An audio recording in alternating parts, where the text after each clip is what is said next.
Please, who will start? Staffan. The oldest one. I want or not. But I don't know if the voice is on.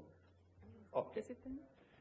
First of all, I think there is a future. If I don't believe myself in the future whatsoever, for rural areas, for ERP, people don't want to come to rural areas. I am very positive in my general opinion. What I picked up from yesterday when we have the meeting with the partners organization is that there is a willingness to continue to build the future of ERP. There is, of course, a lot of outstanding questions because this process we have had 2 years. Thanks to the village movement in Finland, they have this time the application for Europe for citizens. Okay, we don't know if we will have a future in relation with them. But we also rely very strongly on to have a very strong host, not ghost, but host for this event. And we have had it 4 times now. I think we have had very good partnership with the host, and not least here in Ādlers, but even in Venhorst, in Netherlands, even in Austria, in Schärding, etc. But I think what we also contribute to with this, when we talk about rural issues and rural questions, we contribute strongly to the European Union's work for neighborhood policy, digging near. I mean, the relations which we have with countries around us. So I'm very happy that we have this partner with you, 41 countries, not only European countries. And I think this is, for me, also a very strong signal for the future. Thanks to you. But I think that we can also revitalize the way we work. I'm as a chair of the European Rural Community Alliance, ERCA. I am happy to see how we ourselves could perhaps even simplify the way we work. And so details could be different. And the question is, can we have 3 days event next time? Or for me, I am open to also reflect about the future, how we can manage to do it. But the most important is that we come together. Do you want me to continue? I can, but... Hello, can you hear me? Yes? Is it working? Okay. Regarding ERP, no?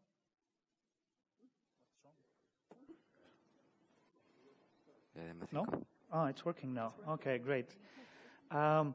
It's nice to see you all. And what about actually ERP? And yesterday I have been involved in so many conversations regarding already 5th European Parliament and ideas what should be done for the 5th Parliament. So it means that it is a really bright future for ERP movement. And this proves that the necessity to get together, it's tremendous. And we were talking many times about this unique possibility to meet 40 countries, even 41 countries all around Europe. And this is for sure a contribution what we as Prepare will do for this and next European Parliaments.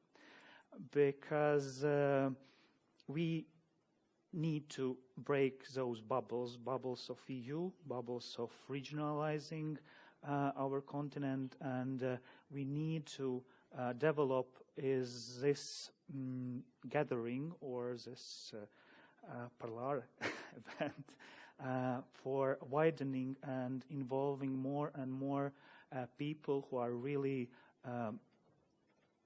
can give this inspiration for those people who have been contributing since first Parliament in Brussels and second and third. And I think that today's youth presentation and all those demands proved that this kind of opening and breaking these bubbles, our bubbles where we are living, it gives a new perspective of what we do.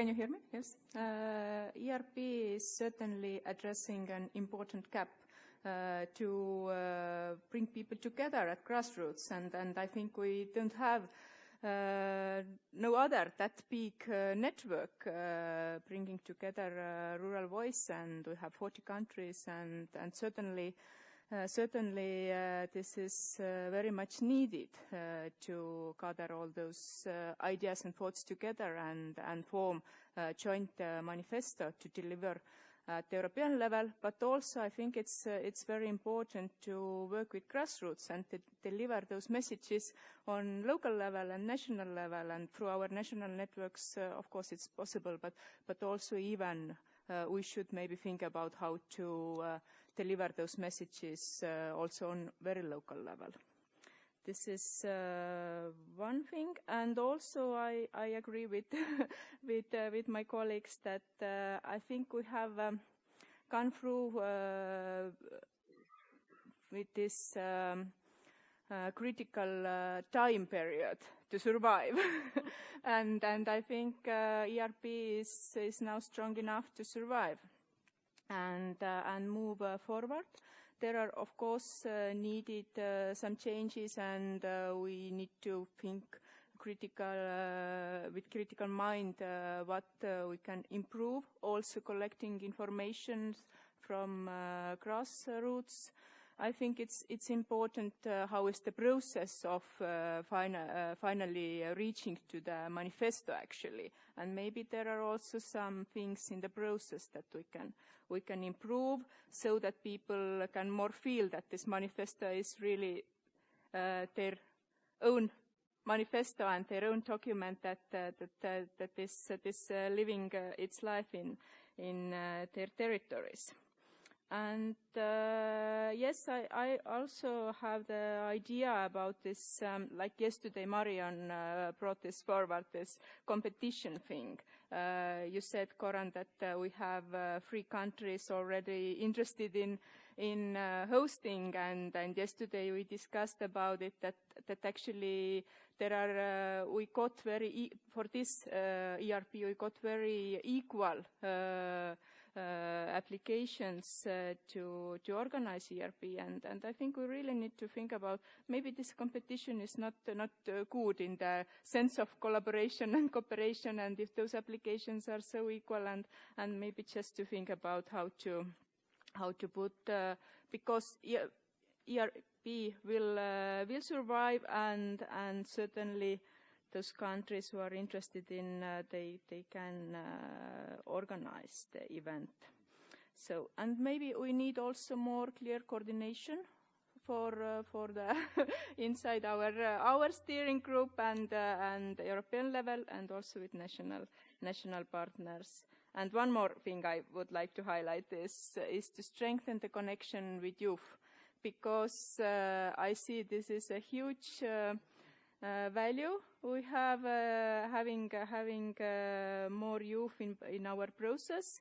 And I have noticed, my son is 15 years old, and I have noticed in the school program that they are learning a lot about cooperation and all those nice techniques and abilities, and I think their generation has a lot of more abilities to cooperate across borders and to involve people.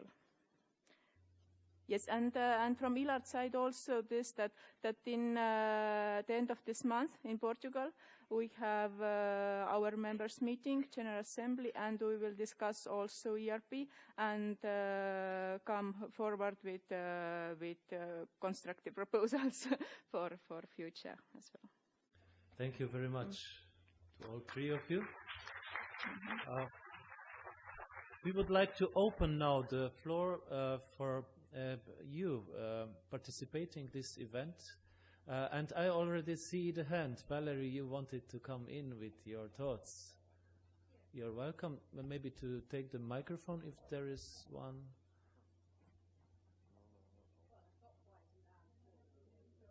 Yeah, because of translation we need it, yeah. Thank you.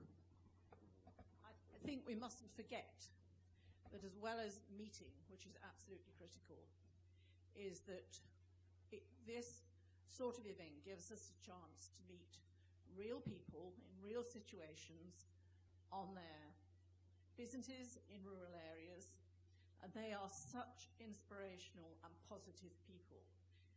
We all know about the problems that they faced, but they face it with a positive attitude, and they love their life. And we need to take home, I think, with us the enthusiasm that people like that are demonstrating to all of us when we go and visit them, because I've found that the things that they do are so varied. You can do virtually anything in a rural area, you're not restricted. Obviously, digitalization is important, but it is the inspiration you get from real people on the ground that you have a chance to see. Thank you, and we need to take those messages home. Thank you.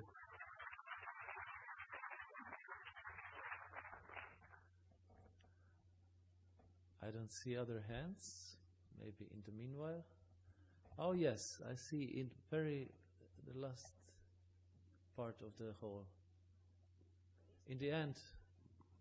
Yeah.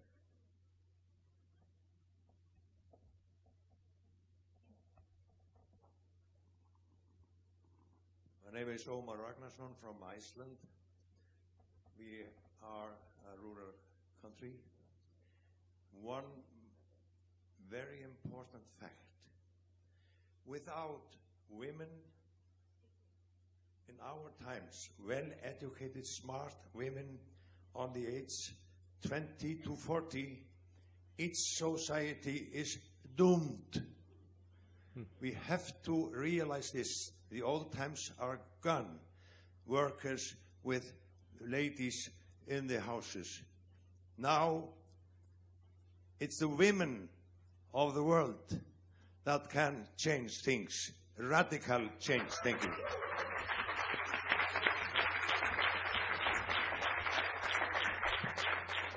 Bravo.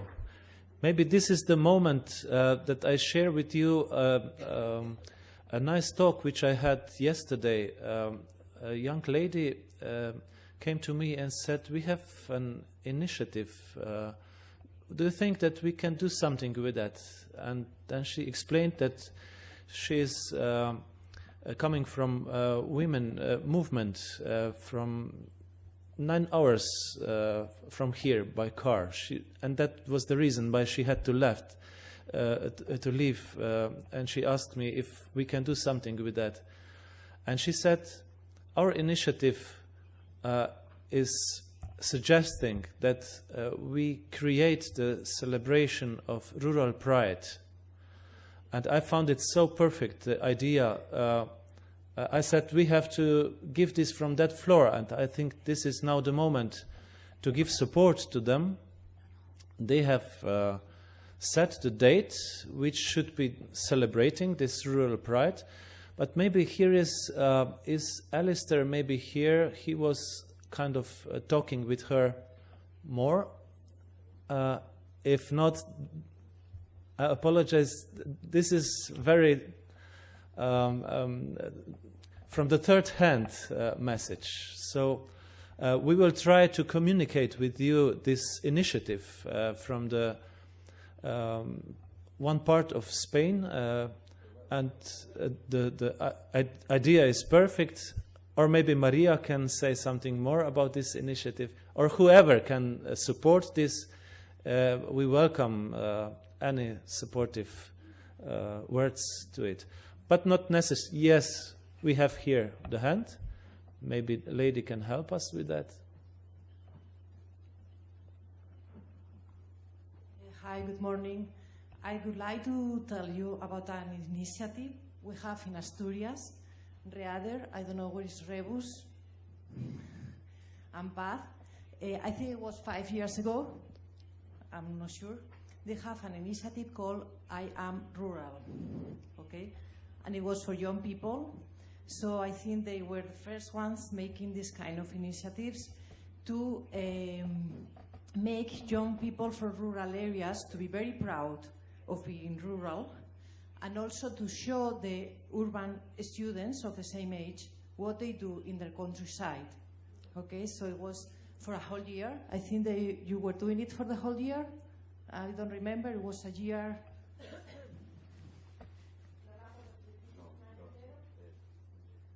Yo soy rural. Sí, dos. Okay. It was a 2 years program, and they also have a lots of interviews in the TV. You can see they have a YouTube channel, so you can know how an experience for one of your organizations, okay, can be a good help for young people to feel, you know, they have something to show to other students of the same age. Okay. Thank you. Are there any other thoughts, suggestions? Yes.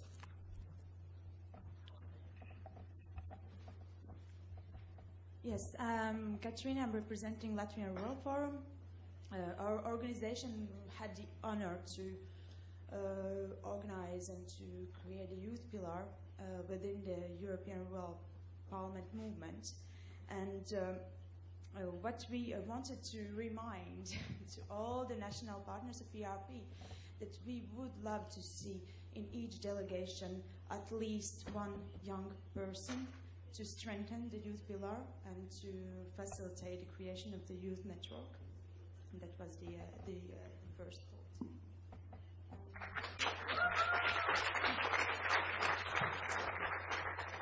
And the second one, there are three at all, so that you know.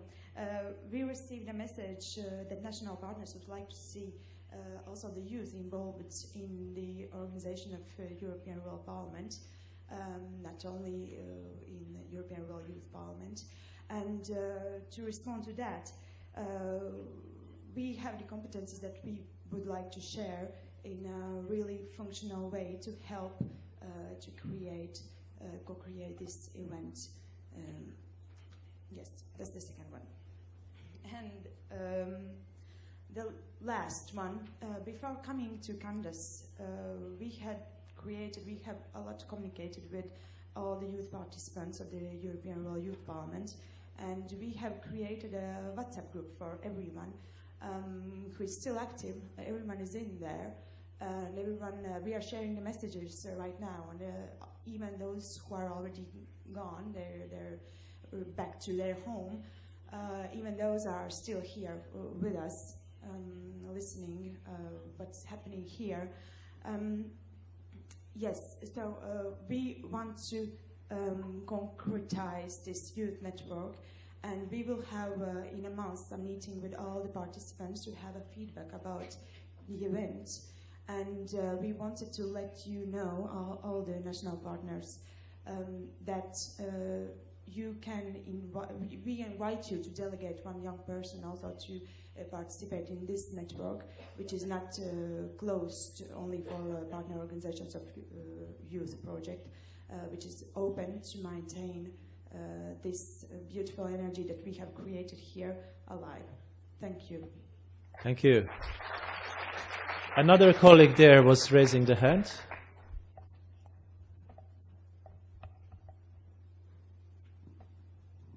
So, hello everyone. I'm Alistair Aram Hernandez. I am rural, I am European. I'm from the rural north of Tenerife, but I am half British and I live in Germany since 2009.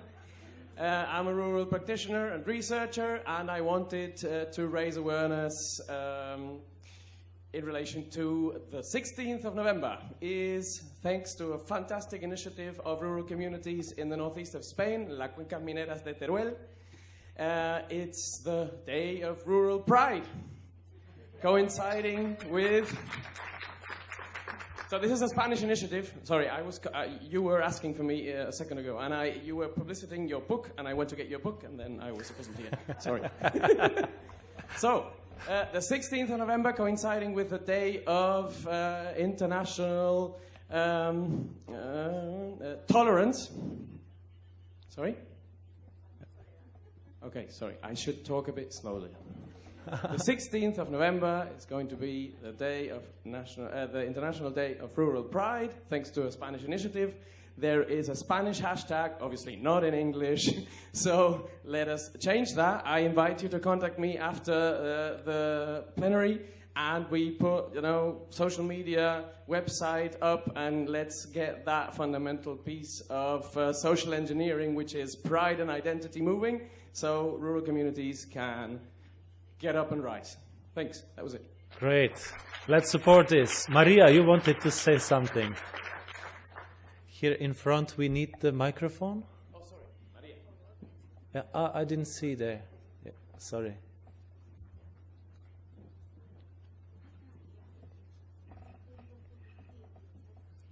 Voy a aprovechar que estoy en mi país para hablar mi idioma. Ayer estuve liderando 2 workshops de urbano-rural. I don't know if you understand. We are without the headphones. Okay. I was telling them that I will take an advantage that I am in my country to speak Spanish, but anyway. Sorry, Maria. Always English, anytime. Okay, yesterday I was leading 2 workshops about the urban-rural synergies.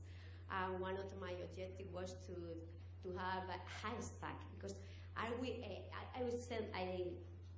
raised one question about, are we reaching to the proper audience, or are we preaching to the choir?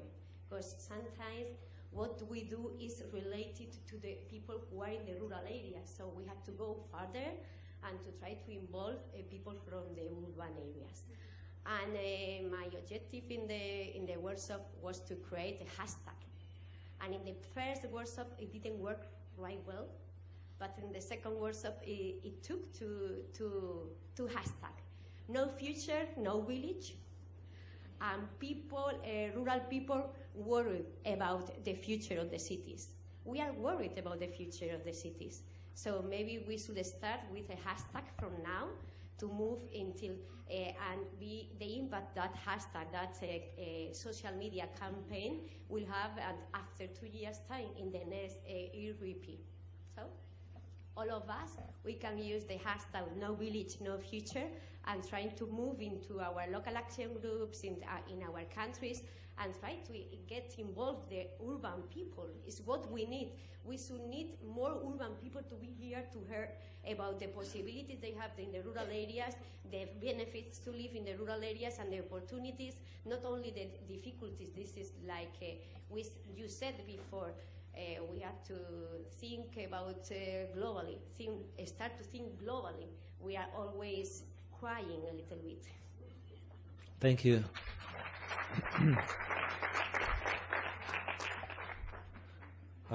Now, behind was somebody willing to say something? Good morning, sir. I'm coming from Hungary and representing here the business side. And I'd like to address Staffan, Nilsson, and other colleagues who are major organizers of this conference, that in addition to the very important farmers who are important business, there are other business entities who are very much interested to stay and work for the rural areas, including my own organization, which are the cooperative retail chains in Hungary. And unfortunately, I don't see too many reps of the business organizations here, in addition to farmers. Maybe that's a lesson for the future, because we are the ones who are, in addition to agriculture, delivering revenues for the state. There you are requesting assistance for rural development. We are delivering revenues for our customers, our own employees. So as the European Economic and Social Committee, where I'm coming from, has a special group for employers, I would highly recommend to invite next time for the next ERD, maybe Business Europe or Euro co-ops, which are important players in the rural areas, if we or you want to have a cooperation with us in the future.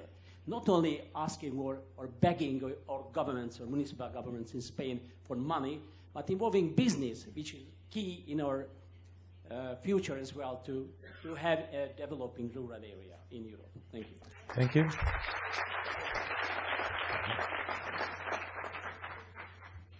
Joanna Story, I'm from the Estonian University of Life Sciences. I'm also here as an alpaca farmer in Latvia, and you may tell from my accent I'm also from the UK. So I'm also European, and that's the way I would want it to stay.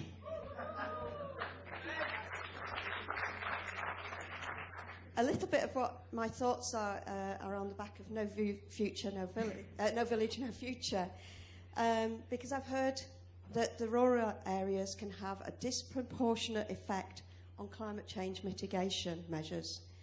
That is important. I mean, some of the things that the villages are so important, have abilities for, things to be proud of, are listed. Adaptability and resilience. How many of you have more than one job? How many of you can grow vegetables? How many of you can find teas and things like that? Or at least know someone who does. These are skills that have been lost in the urban areas. Valuable skills. The ability to problem solve due to overcoming the challenges of rural life, especially in adverse weather conditions. You already know how to do that. Living within the constraints of and adaptability to the challenges of nature. You already know that.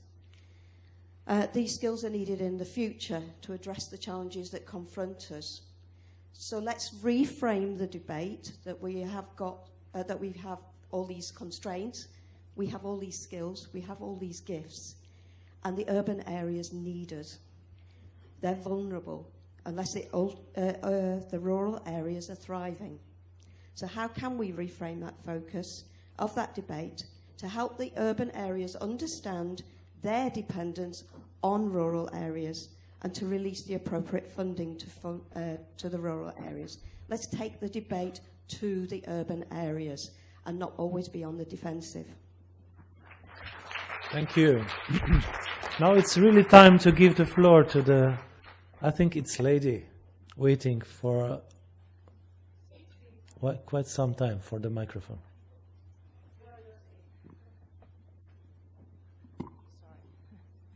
Gracias. Tengo que explicarme en español, lo siento. Soy Marta Corella, yo vengo de un municipio, soy alcaldesa de un pequeño municipio de montaña.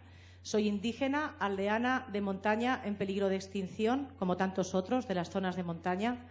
Represento también a la Comisión de Municipios Forestales de España. Los territorios forestales tenemos muchísimos recursos que son imprescindibles para la sociedad en su conjunto y prestamos servicios ecosistémicos al conjunto de la sociedad. No es una cuestión romántica, es una cuestión de necesidad como especie humana mantener estos territorios y poder poner al servicio de la sociedad estos productos. Dicho esto, uno de nuestros grandes problemas es que no hay una educación de base en nuestros niños de la necesidad que tenemos de gestión de nuestros territorios para poder poner en valor estos recursos. Y voy un paso más allá. Somos zonas envejecidas y zonas masculinizadas. Como bien decía el compañero de Islandia, las mujeres son el pilar donde se ancla el desarrollo de nuestros territorios. Y aún voy a dar un paso más allá. Nuestros pequeños municipios son lugares donde los niños son entes independientes desde que tienen 4 años porque toman decisiones propias y creo que deberíamos impulsar que no haya un niño que no tenga un pueblo.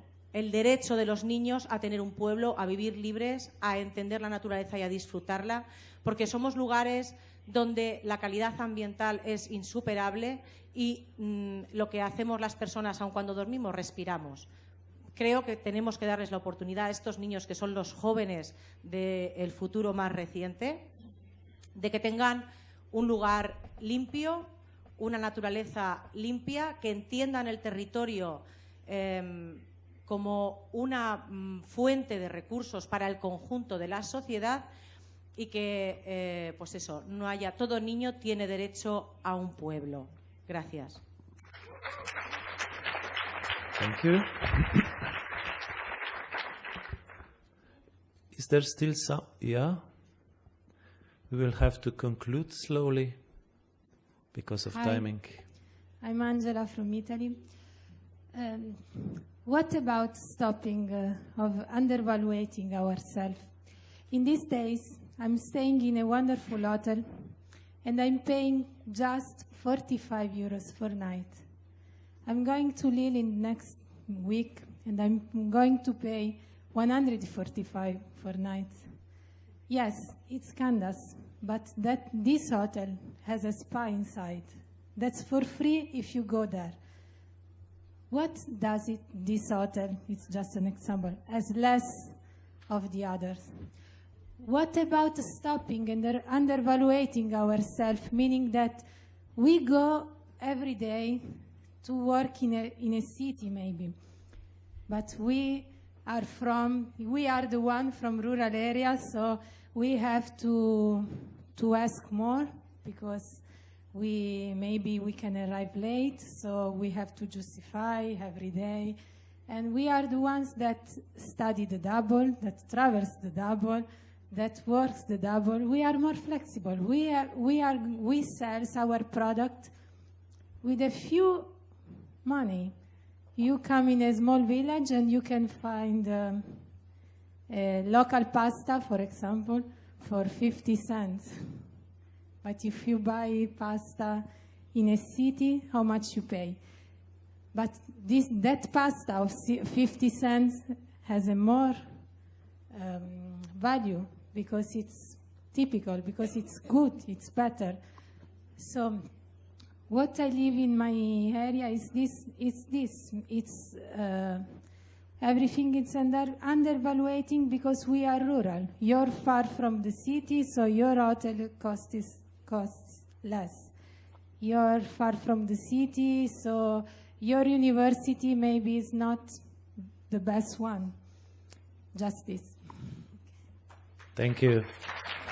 I would like to ask now the three co-initiating organizations to come back with very short reflection, maybe final thoughts. Unfortunately, we have to conclude the session to enable people to reach the airplanes and buses in time. So please try to keep it short. We'll try. I have only one reflection, and then it relies more or less to the last intervention from the floor. I think we are very good to describe problems, lack of challenges for rural areas. But we have to remind ourselves and highlight we have a lot of good initiatives from local people. And I remember, Paul Soto, you had the network for European networks in April, in the spring, a big event where you have a lot of presentation of good examples for all around Europe. And I think we have to be optimistic and remember we have also a lot of good initiatives. Thank you. In conclusion, for all what have been said, I think that the main issue is not to finalize this discussion here, but to make these discussions and also outputs of this event and all what have been done here as an agenda for our organization till the next Parliament. Thank you. I would like to highlight once again this rural-urban issue, and I think it's really important to have not battle against urban, but battle together for well-being of both types of territories. And this is, I think, very important to find ways for that. Thank you very much for all contributions, for all thoughts. I think everybody has a clear picture now. ERP has the future. Thank you.